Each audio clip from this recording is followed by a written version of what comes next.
ಅಲೆಮಾರಿ, ಕಲೆ ಅಲೆಮಾರಿ ಈ ವಿಷಯಕ್ಕೆ ಸಂಬಂಧಿಸಿದಂತೆ ಕೂಡ ಏನು ಸನ್ಮಾನ್ಯ ನಮ್ಮ ನಾಯಕರಾದಂಥ ರಾಹುಲ್ ಗಾಂಧಿಯವರು ಹಾವೇರಿಗೆ ಬಂದಂತಹ ಸಂದರ್ಭದಲ್ಲಿ ಆ ಅಲೆಮಾರಿ ಜನಾಂಗದ ಅನೇಕ ಶಾಸಕರುಗಳು, ಎಲ್ಲ ಸಂಸದರು, ನಮ್ಮ ಪಕ್ಷದ ಮುಖಂಡರುಗಳು ರಾಹುಲ್ ಗಾಂಧಿಯವರನ್ನು ಭೇಟಿ ಮಾಡಿದ್ರು ಕಾಂಗ್ರೆಸ್ ಪಕ್ಷದ ವತಿಯಿಂದ.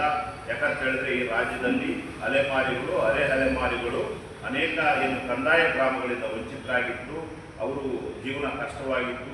ಅವರು ಇರ್ತಕ್ಕಂತಹ ಮನೆಗಳಿಗೂ ಕೂಡ ಯಾವುದೇ ಒಂದು ಫೈನಾನ್ಷಿಯಲ್ ಇನ್ಸ್ಟಿಟ್ಯೂಷನ್ನಿಂದ ಲೋನ್ ಸಿಗ್ತಾ ಇರಲಿಲ್ಲ. ಕಾರಣ ಏನಂತ ಹೇಳಿದ್ರೆ ಅವರು ರಿಜಿಸ್ಟರ್ಡ್ ಆಗಿರಲಿಲ್ಲ, ಸೊ ಅವ್ರ ಹೆಸರಿಗೆ ಖಾತೆ ಆಗಿರಲಿಲ್ಲ ಮನೆಗಳು.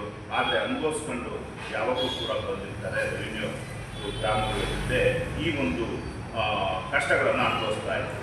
ಸೊ ಇದನ್ನು ನಾವು ಸನ್ಮಾನ್ಯ ರಾಹುಲ್ ಗಾಂಧಿ ಅವರಿಗೆ ಮನವರಿಕೆ ಮಾಡಿದಾಗ ಅವರಿಗೆ ಇದು ಒಂದು ಕೂಡ ಕನಸಿನ ಯೋಜನೆ ಆಯಿತು. ನಮ್ಮ ಸರ್ಕಾರ ಬಂದ ನಂತರ ಸೊ ನಾವು ಏನು ನುಡಿದಿದ್ವಿ ಅದರಂತೆ ನಡೆದು ಸುಮಾರು ಈ ರಾಜ್ಯದಲ್ಲಿ ಅಲೆಮಾರಿ, ಕರೆ ಅಲೆಮಾರಿ ಇವರಿಗೆ ಸಂಬಂಧಪಟ್ಟಂತೆ ಏನು ಮಜರೆ ಗ್ರಾಮಗಳಿದ್ದಾವೆ, ಏನು ಹಟ್ಟಿಗಳು, ಆಮೇಲೆ ತಾಂಡ, ಸೊ ಆಮೇಲೆ ವಾಡಿ, ಸೊ ಈ ಎಲ್ಲ ಏನು ಮಜರೆ ಗ್ರಾಮಗಳನ್ನು, ಹಟ್ಟಿ ವಾಡಿಗಳನ್ನು ಕಂದಾಯ ಗ್ರಾಮಗಳಂತೇಳಿ ನಾವು ಘೋಷಣೆ ಮಾಡಿದ್ವಿ.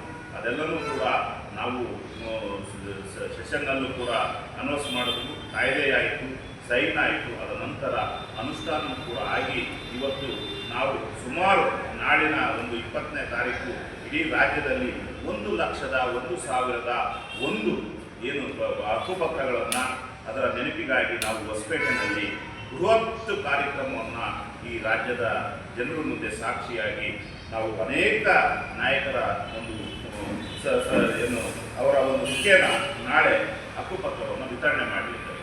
ಸೊ ಇಂಥ ಒಂದು ಅಭೂತಪೂರ್ವ